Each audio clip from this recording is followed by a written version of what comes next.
अभ्यर्थियों नमस्कार। आशा करते हैं कि जिन भी अभ्यर्थियों का पेपर आज रहा होगा, पेपर अच्छा हुआ होगा। तो आज यानी 24/8/2024 के फर्स्ट शिफ्ट के प्रश्न पत्र को हम देखते हैं, इसका आंसर की देखेंगे, इसका एनालिसिस करेंगे कि पेपर कैसे पूछा गया है और इनका उत्तर क्या होगा। तो आशा करते हैं आपको पसंद आएगा। साथ में जिनकी परीक्षाएं हो गई हैं वो तो देखें ही, साथ में जिनकी परीक्षाएं नहीं हुई हैं वो भी देखें, क्योंकि इस तरीके के प्रश्न आगे परीक्षाओं में पूछे जाएंगे। तो यहाँ पर पहला प्रश्न है, 10 मुख में कौन सा समास है। यहाँ समास से पहला प्रश्न आ गया है। 10 मुख में समास पूछ रहा है, 10 मुख या दशानन। तो इस तरीके का अगर शब्द रहता है तो वहां पर क्या हो जाता है, वहां पर हो जाता है बहुव्रीहि समास, यानी दोनों मिल करके किसी अन्य पद की प्रधानता प्रकट कर रहे हैं, इसलिए यहां पर क्या है, यहां पर बहुव्रीहि समास हो जाएगा। गुड़ गोबर करना, ये मुहावरे से है, क्या, गुड़ गोबर करना। तो यहां पर पहला विकल्प है, बना बनाया काम बिगाड़ देना, कोई बखेड़ा खड़ा करना, अपनी हानि करके भोज उड़ाना या गायब कर देना। तो यहां पर पहला सही हो जाएगा, ए। क्या सही हो जाएगा, ए सही हो जाएगा। आगे है, आम के आम गुठलियों के दाम, आप पढ़ते चले आ रहे हैं।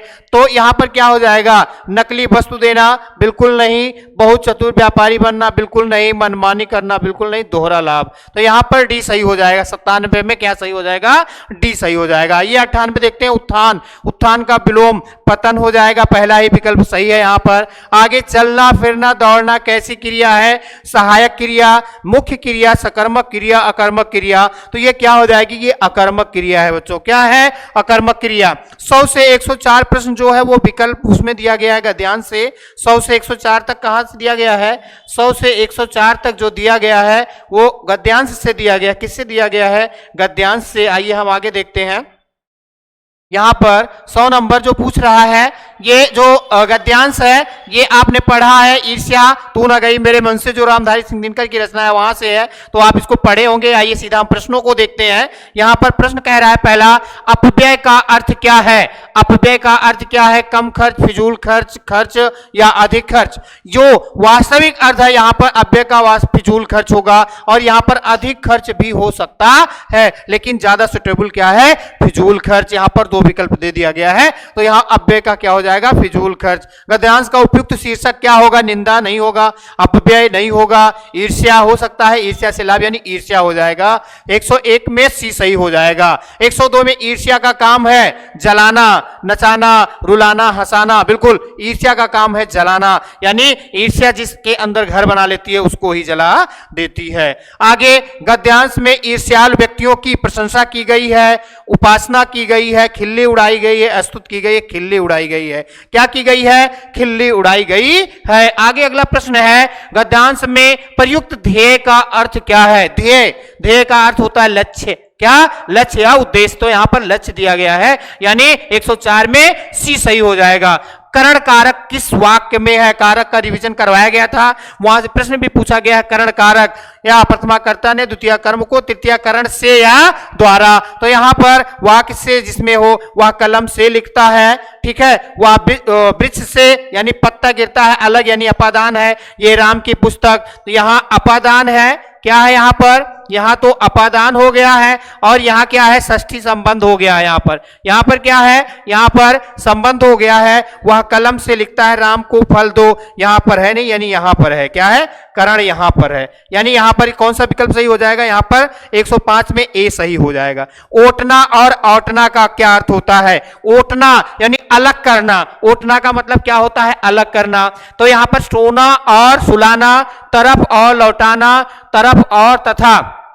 तो यहां पर जो ओटना और औटना, औटना का मतलब होता है खौलाना, ठीक है, किसी चीज को खौला खौला कर मोटा करना। तो यहां पर बिलौने, अलग करना और खौलाना। यहां पर डी सही हो जाएगा मित्रों। क्या सही हो जाएगा, डी, यानी 106, प्रश्न नंबर 106 में डी सही हो जाएगा। आइए आगे हम देखते हैं 107, ठीक है। 107 में जो है पूछ रहा है यहां पर 107 में कि निम्नलिखित में अव्यय है, अव्यय पूछ रहा है यहां पर, अव्यय, ठीक है। अव्यय का मतलब अभिकारी शब्द, ठीक है। यहां पर श्याम ये संज्ञा शब्द है, क्या है, ये संज्ञा शब्द है। ठीक है, यहाँ पर दक्षिण, ये भी जो उत्तर दक्षिण पूर्व पश्चिम ये दिशाओं के नाम है। भारत भी संज्ञा शब्द है। क्या है, संज्ञा शब्द आह, यही जो है सही है, यानी 107 में डी सही हो जाएगा। 107 में कौन सा विकल्प सही हो जाएगा, 107 में डी सही हो जाएगा। आइए 108 देखते हैं। यहाँ पर 108, यहाँ पर आंसू काव्य के रचनाकार, आंसू का मायने झरना लहर, ये किसकी है,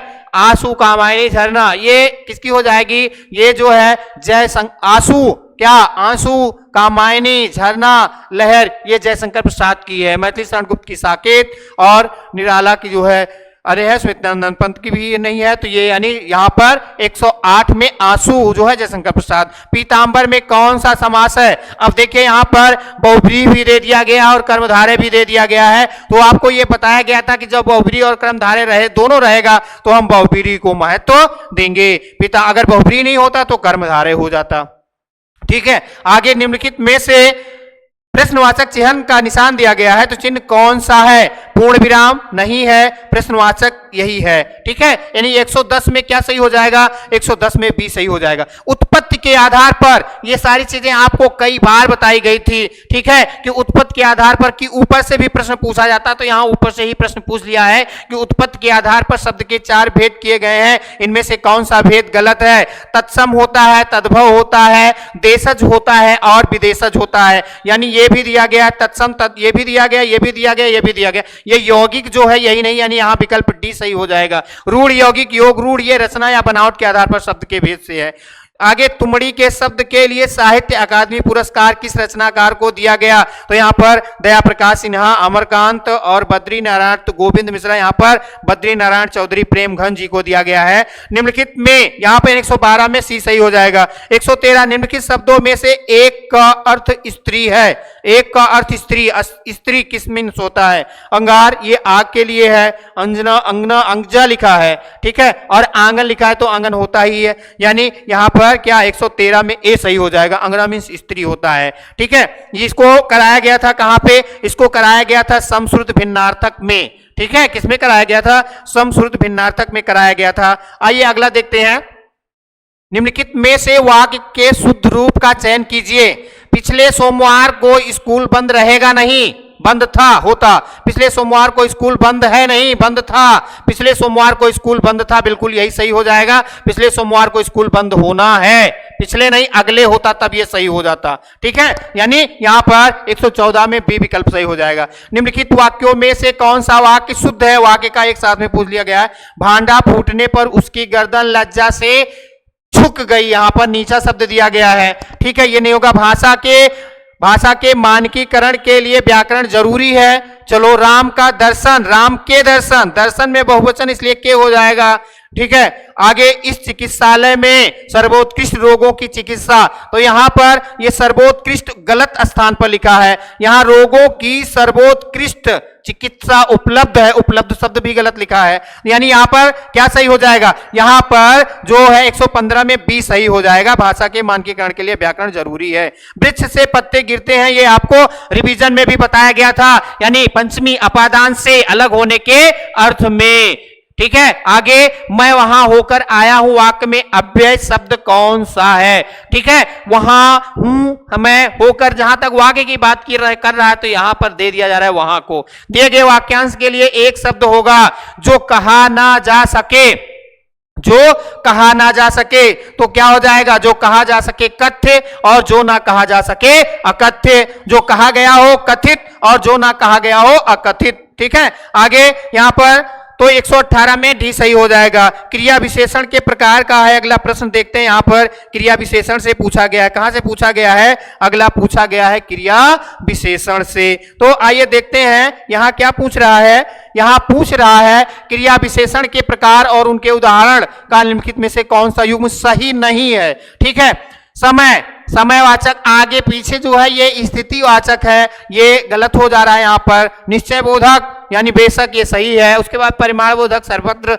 स्थानवाचक है, यानी है स्थिति बोधक क्रिया विशेषण कहीं ना कहीं। ठीक है, तो यानी यहाँ पर जो सही नहीं है वो क्या हो जाएगा, वो समयवाचक क्रिया, आगे पीछे हो, यानी पहले बाद ठीक है इस तरीके का होता तो यहां पर क्या हो जाता, ये वो 119 में ए सही हो जाता, लेकिन यहां पर अब यही विकल्प सही हो जाएगा 119 का ए। आगे वीर रस का अस्थाई भाव, वीर रस का अस्थाई भाव है उत्साह। आगे शीत का विलोम पूछ रहा है तो शीत का विलोम क्या हो जाएगा, उष्ण। क्या हो जाएगा, उष्ण। शीत मीन ठंडा, उष्ण मीन गर्म। संभव है यह वाक्य किस काल में है, वर्तमान काल, सामान्य भूतकाल, पूर्ण भूतकाल, संभाव्य यानी संभाव्य भविष्य है। संभव का मतलब संभाव्य है, यानी यहां पर क्या हो जाएगा, डी 122 में हो जाएगा, डी 122 में क्या हो जाएगा, डी। आइए 123 नंबर देखते हैं।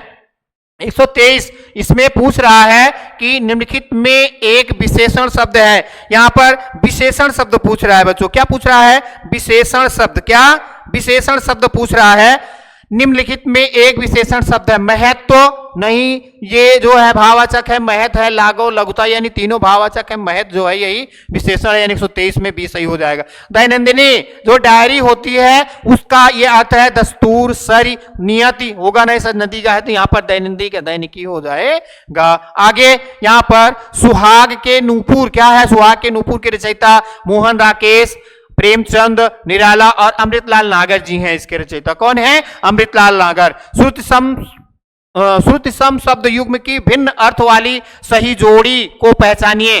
रात्रि निशा, सही जोड़ी को पहचानना है। सही जोड़ी श्रुति सम शब्द युग्म की भिन्न अर्थ वाली यानी अलग अर्थ है, यानी ये सही अर्थ है। किरण मीन्स रश्मि होती है, ठीक है, और कर भी कहा जाता है। कुल यानी कुल, कुल मीन्स क्या होता है, कुल मीन्स समूह या परिवार होता है, लेकिन कुल लिखा हुआ है, ठीक है। अभिलाषा इच्छा होता है, भी सही है, यानी यहां पर जो भिन्न अर्थ है ये कुल है, ठीक है। कुल मीन्स परिवार होता है, समूह भी होता है, लेकिन यहां कुल दिया गया है, ठीक है। कुल मीन्स किनारा। आगे 127 श्रृंगार रस का अस्थाई भाव, श्रृंगार रस का अस्थाई भाव रति, स्नेह या प्रेम है। आगे महान शब्द का स्त्रीलिंग, महान का क्या हो जाएगा, महती, क्या हो जाएगा, महती। आगे 129 में पूछ रहा है 2013 में मिलजुल मन उपन्यास के लिए साहित्य अकादमी पुरस्कार किसे दिया गया था, तो इसमें दिया गया था मृदुला गर्ग जी को दिया गया था। किसको दिया गया था, यानी 129 में डी विकल्प सही हो जाएगा। क्या, डी। निम्नलिखित में से कौन सा वर्ण महाप्राण है, क्या पूछ रहा है, महाप्राण यानी पहला तीसरा पांचवा क्या होता है, अल्प होता है। पहला तीसरा पांचवा यानी क हो गया, जैसे ग और अंगा, ये क्या होता है, ये होता है अल्प प्राण। और दूसरा और चौथा यानी ख और क्या, घ। तो यहां देखते हैं किसमें है, द, त, थ, द, ये तीसरा है, ये होगा नहीं। पा, फा, बा, भा, ये कौसा है, ये चौथा है, यानी दूसरा और चौथा। यहाँ ये पांचवा है, यार अल्लाह का उसमें जिक्र नहीं है, ठीक है। यानी क्या हो जाएगा, 130 का बी सही हो जाएगा। यानी भा जो है क्या है, महाप्राण। पहला तीसरा और पांचवा अल्प प्राण होता है, दूसरा और चौथा क्या होता है, दूसरा और चौथा महाप्राण होता है, ठीक है। निम्नलिखित में से कौन सा शब्द तत्सम है, यहां तत्सम आग लिखा है तो आग का क्या हो जाएगा, आग का अग्नि होता है तत्सम, ठीक है। आगे आंख, अक्षी, क्या, अक्षी। आगे क्या दे रहा है, अग्र, अग्र का मतलब होता है आगे, अग्र ही तत्सम है। आज, आज का हो जाएगा अद्य, क्या हो जाएगा, अद्य। अग्र यानी यहां पर श्री विकल्प सही हो जाएगा, यही तत्सम है। आगे जो 132 से क्या शुरू हो जाता है, 132 से आपका गणित शुरू हो जाता है। आशा करते हैं कि आपको ये जो है प्रश्न पत्र का विश्लेषण पसंद आया होगा और आप अपने मित्रों तक शेयर करेंगे।